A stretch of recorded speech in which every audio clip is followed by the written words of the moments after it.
The Elden Ring DLC is packed with tons of new great and not so great bosses. In today's video, I'm going to be ranking the most important bosses in the Elden Ring DLC, like remembrance bosses, storyline bosses, and bosses you need to kill to get to another area. Now, in the number 15th spot is Count Ymir. I don't really know how to pronounce his name, but it's the Mothers of Fingers NPC guy. This is a pretty cool idea for a fight, but it's just like, it's a regular humanoid NPC fight, and it's just borderline too easy.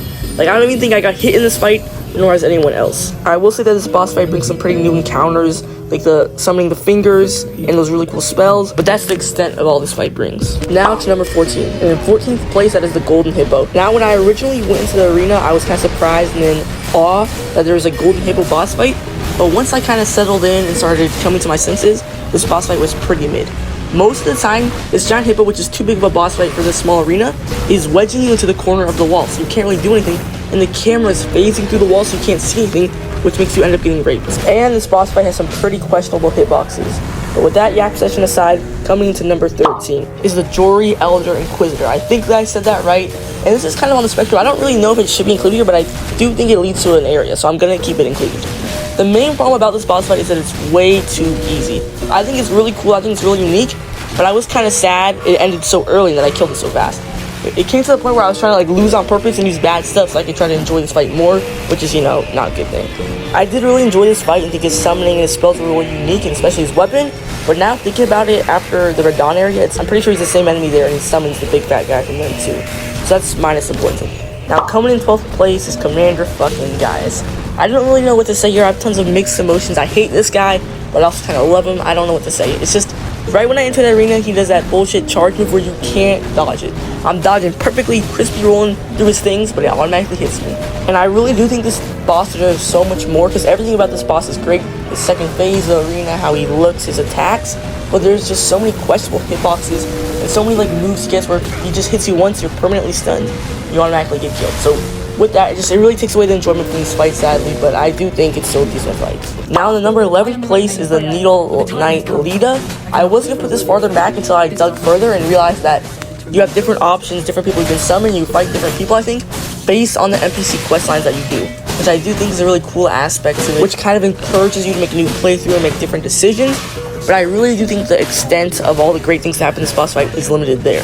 The fighting is very fun, and I kind of didn't realize you could stun people, so I was getting absolutely butt-railed during this fight and not having a fun time whatsoever. And that's about all I have to say for this boss fight. And coming in number 10 is the Lord of Frenzied Flame, Midra. This boss fight, I just want to put it so much higher, but it just doesn't play out that well in my opinion. It's kind of just like an NPC fight. Like, it looks so cool, but it's just like, it's such a lame fight. I don't think he like attacked me once. I just came in there with two great swords, started jumping and attacking. Within 30 seconds, second phase, and another 30 seconds, he was dead. He didn't even hit me, I don't think. I mean, maybe in my experience, I just got an unlucky run, but he was kind of just standing there watching and doing some frenzied flame spells every now and then, and doing some really easy, predictable hits. Now, I will say the entrance and the cutscenes were really cool, but that alone can't just sell me on the fight. I was watching some gameplay, and they did look a little bit funner than the experience I had, but just not enough to put it farther up. Now, coming into 9th place is the Scattered Tree Avatar. Now, starting this off, I really think the arena is great, and he fully utilizes his arena, swimming back and forth. I also just think this is such a cool looking boss, in my opinion, probably the coolest looking in the DLC. I also love the aspect where you can hit his head to do like 3 times the damage. I can also appreciate the uniqueness in this fight and how great the moves are. They just feel so fun dodging and so fun trying to get around. And I also love how there's 3 different phases, which no other boss in the game I think does that, and I actually just really enjoy that. Now, number 8 is the Mother of Fingers. This boss really caught me off guard. I thought it was going to be a slow kind of giant boss because, you know, this boss is huge, but it fucked me up so many times because it moves so fast and agile. And it had that really cool blast explosion and summoning fingers, but besides that, I don't really have much to say. Now, coming in the 7th spot is Romania. I just think the boss fight and the boss play out perfectly. The arena and the boss match each other greatly. I love the Scarlet Rod aspect. I mean, it just makes you have to plan ahead and be prepared to avoid that. I really do think this boss was very unique, very fun, had some pretty interesting moves, but it was very easy. This boss, I caught it a lot of times just standing still, looking at me as I attack it. Now, even though this boss can be very simple, this boss is a great looking boss that can from time to time be very tricky with its moves, that have such slight frames that it's almost impossible to dodge. Now, in number 6th place, this is where we get into the very memorable bosses. That is the Dancing Lion. This boss fight is such a unique boss fight. It flows like the Avatar boss fight. It has so much uniqueness. It has like 3 different phases where you fight 3 different elements, and it all is just so unique and crazy. This boss is just a spectacle, but there are some downsides. And those 2 downsides are the camera. It can be pretty annoying and even frustrating sometimes. And his attacks are sometimes hard to read. It kind of feels like it just hits you, you know? Now, coming into the number 5th spot, that is Rana. Now, I will try to be quick on this because I have a lot to say. This boss fight has very ups and very lows. I think it's a spectacle, it looks great, has tons of cool and interesting attacks, and it's just prime Rana. But it's a little bit anticlimactic because you can get there so early in the game, you're like, damn, this is the last boss? And some of the attacks kind of just feel a little bit unfair and forced. Like in the second phase where he jumps up in the air and does that little laser thing, which literally just seems like a mod that's supposed to make you lose. But I will say the first phase was peak, practically perfect in my eyes. But the second phase, although it looks better, looks great, it plays out really bad. Now coming in number 4th place, this kind of seems like a little bit of a crazy hot take, but I'm giving that spot to the Putri Knight. I don't know how to pronounce it exactly. But this boss, although it is so simple and calm, it is so unique and it just plays out perfectly.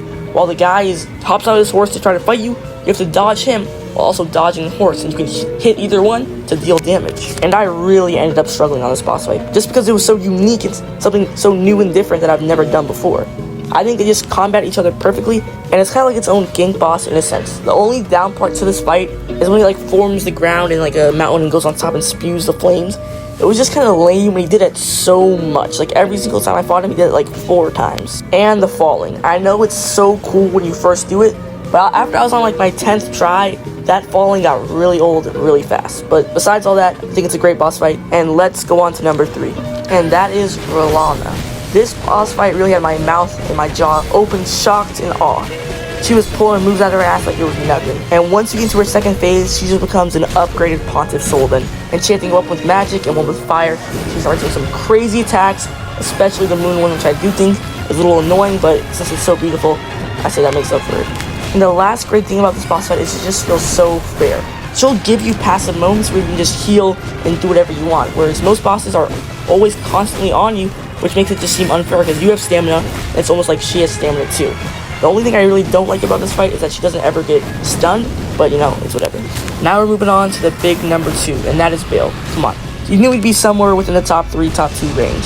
And this boss fight, and get ready for the glaze, is almost perfect. Usually for big bosses, it doesn't really feel like a one-on-one. It just feels like they're like hitting the ground, hitting the air, and you're like hitting their little legs while you're at it. But not only is this fight the most visually stunning fight in the entire DLC, it plays out perfect. It feels so fair. All the dodges just feel great. You feel like you're dodging on time every time, especially when those fireballs come out of the air. I mean, it just makes me cream my panties. Although this fight was too hard for me that I had to summon Mimics here, I really enjoyed it and thought it was a top tier fight. Now coming into the number 1 big boy, and you already know what that's going to be. That is Mesmer the Impaler. Now this boss checks all the boxes for being a perfect boss. First off, the intro was awesome, gave him so much aura, and you can remember that dialogue in your sleep. Second off, all the attacks that he did felt fair, even the one where he blow up and tons of snakes just flew at you, because you had to learn how to dodge that. And every time I died, I felt like I wanted to come back, and I felt like I learned something new, which is always a fantastic sign in a boss fight. And his moves just played out perfectly. Every single move he had a different strategy. It was so unique, and he kept just pulling out crazy moves out like it was nothing. I also thought his weapon was pretty unique because it was kind of like a spear and a sword, so it kind of catches you off guard. Now I do think at time to time he's a little bit too aggressive. It doesn't really give you any time to heal nor attack. But I literally think every single thing about this boss fight, its second phase, its attacks, its windows, I mean, okay, well, I just said it against that. But I really think everything else is literally perfect in this boss fight. And that is my ranking. Please like and subscribe. I would very much appreciate it. And yeah.